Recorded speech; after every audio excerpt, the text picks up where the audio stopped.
Endi Qur'onda qancha vaqt namoz bayon qilingan? Shu Qur'ondagi ishoratlardan bir ish yoz. Allah Taala Qur'on-i Karimda innas salata kanat alal mu'minina kitaban mawquta. Namoz musulmonlarga vaqt belgilanib farz qilingan ibodat. Xo'sh. Vaqt farz qilindi, belgilandi. Buni bayon qilib, ro'shanlashtirib bergich albatta payg'ambar dini mas'ul bo'lganlar. Xo'sh. Ya Qur'on-i Karim hafiz va salavat va salatu wassalam. Namazga bak ko'ngil bo'linglar, ahamiyat beringlar, namozning vaqti qochirmanglar, bo'libmi? O'ttir namozning vaqtiga alayda diqqat qilinglar. Qur'on inkarchilari. Bu namoz 3 namoz deb turibdi. Biz bular gapimiz bo'yicha Qur'on oyati bilan javob beramiz. Bu yuqori o'qilgan oyat hafizu alas salovat va salat usta degan. Salovat degan gap ko'plik siyg'asi bilan keldi. Xo'sh. Birlik emas, ko'plik shakli bilan keldi.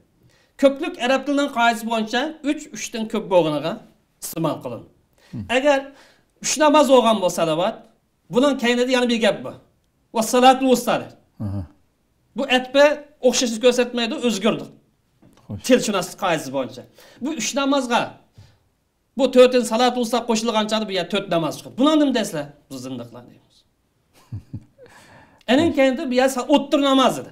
Bu namozning o'ttir namoz bo'lish uchun cho'qim 5 bo'lish lozim. Asr o'ttir namoz esa 5 namoz bo'lish lozim. 4 namoz o'ttir chiqmaydi. Xo'sh. 5 namoz payg'ambarimiz musulmonlarga olib kelgan namoz. Usta o'ttir namozi uchun cho'qim namozning soni 5 bo'lish lozim. Buning nima deydi bu zindiqlar? Buning g'ing-pon qilmaydi. Agar arab tilini bildigan bo'lsa, Qur'onni tafsir qilishda azroq kichikkin savodi bo'lgan bo'lib qolsa, buningga hech qanday bir narsa demaydi. Bu namozning soni to'g'risida safsatlab tamamen mush oyatni o'zlam supurib tashladi bu zindiqlar. Xo'sh. Ikkinchi bir oyat misol olaylik. Qur'onni inkor qildigan Qur'onchi ismi bilan niqoblangan bu zindiqlar 3 vaqt namoz va deganga Qur'on Karimda tövbenda oyat dalil qildi.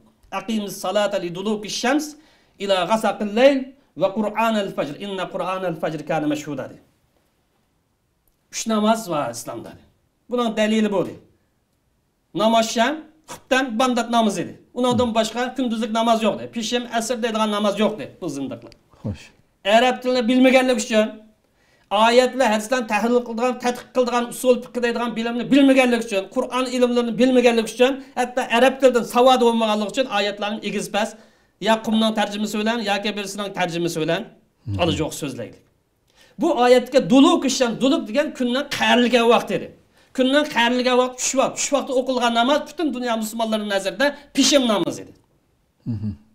Pishim namozni o'qiydi. Kechkirgicha qarong'i tushkish o'qiydi. Ya'ni 5 namozning hammasining ishorat va berdi. Bandat namozi bilan. Xo'sh. Bu zindiqlar bu haqiqatni bu yerda bilmaydi. Endi gapimizni xulosalab olsak, Qur'on Karim namozlarning vaqti haqida ishorat qilgan oyatlar nechta? Buning tafsilotini payg'ambarimiz amaliy harakat bilan bayon qilgan. Qur'on Karim nima manda o'qildi deb nazariyasini bergansa, shu nazariya bilan xato yuz bergan bo'lg'achqa, masalan, hajdanki ahkomlarga qarasak, misol bir odamga 2 kun 3 kun yodlasin amaliyotga olgancha tamtarab qoldi. Amaliyot bilan ko'ramiz. To'g'ri.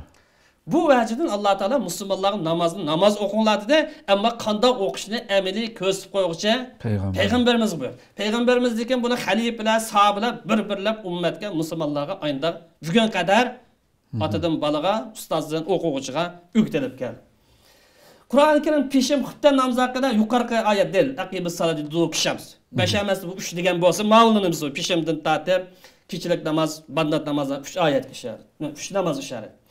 Bandatlar xutdan namoz haqida min qabli salatil fajri va min ba'd salatil isha degan oyat xutdan namoz bilan bandat namoziga ishorat. Asr namoz haqida va salatul usta degan oyat ishorat. Ya'ni va qablal g'urub degan Qaf surasida oyat bor. Namoz shamdan kun kirishligiga o'qilgan bir namoz. Asr namoziga ishorat. Namoz sham haqida tarafayn nahar. Kechiring kunduzdan 2 tarafi.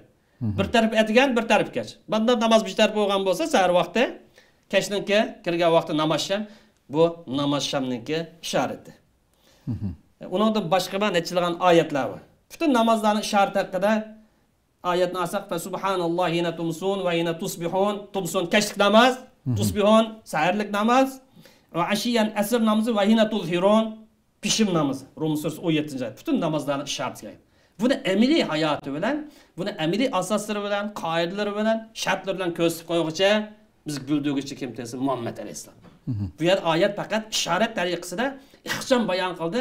Bu bayon qilinish muhtoj edi. Bayon qiluvchini Muhammad alayhisalom balog'ul mubin dedi. O ummatga yetkazdi. Bu orqali musulmonlar ijmo shaklda, ya'ni birlik shaklda islom kelganda bugungi hech qanday musulmon boshqacha aqidasi sog'lom, fikri sog'lom, dushmanning zarlardan zarlanmagan musulmon ham ittifoq kelgan bir masalada bugungi birlari qaysi bir maqsaddandir ola yo'q so'zlab bazar salishga urinmoqda. Bu haqiqat bu. Alloh razı olsun. Köpten köp rahmet. Programda jiq zindiq deb ko'p tilgadandiq. Zindiqni biraz bir o'zimizning tilda biraz aytib xalqimizga. Biz yuqorida dedik. Sunnatni olimlarniki.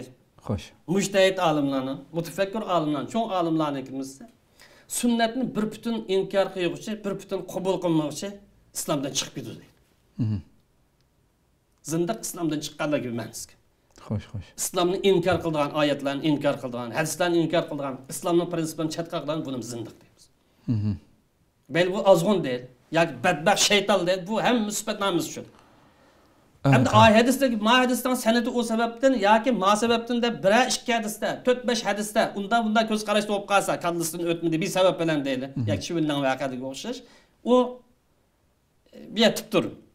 Lekin bir bütün holatda payg'ambarimizning hayotini, payg'ambarimizning hadislarni ko'rib bir bütün holat inkor qilish, payg'ambarlikni inkor qilganlik, payg'ambarlikning vazifasini va zakkiyim va yuallimumul kitob val hikma uni demak natchilagan vazifasi inkor qilganlik uchun bu islomdan chiqarishga olib bordi. Shu buni zindiq deb atadi.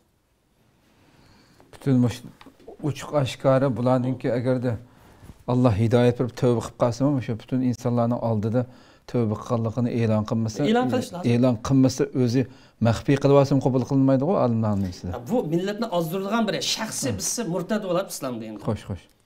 Men islom dinidan chiqib ketdim dedi biz. Bu yerda yashaydiganmiz. Bu millat ziyonkashlik qilmasa, millatni xato yo'lga boshlamasa, u Alloh bilan banda orasida qolgan bir ish. Xo'sh. Mavla millatni ozdirug'liq. Fitna fasod tarig'liq, qaymoqtirug'liq. Gerçi qaymoqtiramagan bo'lsa-mu, avar qiliqliq. Bu sababdan bulan tövbe qilish chaqiramiz, iymonga qaytadan kirish chaqiramiz, Alloh tarafga qaytishga chaqiramiz. Agar qaytmamış yo'l demamizsa, musulmonlar bunga murtadga qanday muomala qilamiz, shunday muomala qilish lozim. Bu yer bir nuqta var, ben izohlab o'tadigan, mening o'zimniki ko'z qarashi. Murtad haqida olimlarimizning 2 xil ko'z qarashi bor. Xo'sh. Birinchisi murtadlikning jazosi haqida jazo berish to'g'ri kelib qolgan vaqtida buni shaxsiylar ijro qilinmaydi. Jamoat tashkilot ijro qilinmaydi. Buni hokimiyat davlat ijro qildi. Hudud masalasini. Buni bir eskartib o'tdi. Shaxsiylarningki hududni ijro qilish, jazoni ijro qilish haqqi yo'q. Jamiyatningki amonlikni, muqimlikni, nizomni saqlash bu birinchi masala. Ikkinchi masala murtadlikning jazosi bu dunyoda birlamdi, oxirat birlamdi degan masalada agar bu jamiyatni qalaymaqon qilmagan murtadlik bo'lib qolsa, shaxsiy murtadlik bo'lgan bo'lsa, meningki tanlagan ko'z qarashim, o'zimning shaxsiy ko'z qarashim, buniki jazosi oxiratda berildi. Buning hisobini Alloh o'zi bir taraf qildi. Bu dunyoda emas, oxiratlik. Bu dunyoda biril deb tanlaganlar o bir bo'lik olimlarning ko'z qarashi. Ular davlat bo'lgan vaqtida, hokimiyat bo'lgan chog'da, jamiyatning inson qalaymaqon qilgan vaqtida namozni tashlagan emas, namozni tashlagan hadisdan kaydiga bir o'lcham bor. Al-mufariq jamiyatni igispas qilgan, jamiyatni bo'lgan, parchalash uringan, satqullik qilgan, shpiyonlik qilgan degan o'sha boshqa sifatlar qo'shilganlik uchun u siyosiy nuqtadan berilgan bir jazo. Ammo shaxsiy holatdagini men uningki jazosini qiyomat kuni berildi deb qaradim. Bu o'zimniki shaxsiy tanlashim.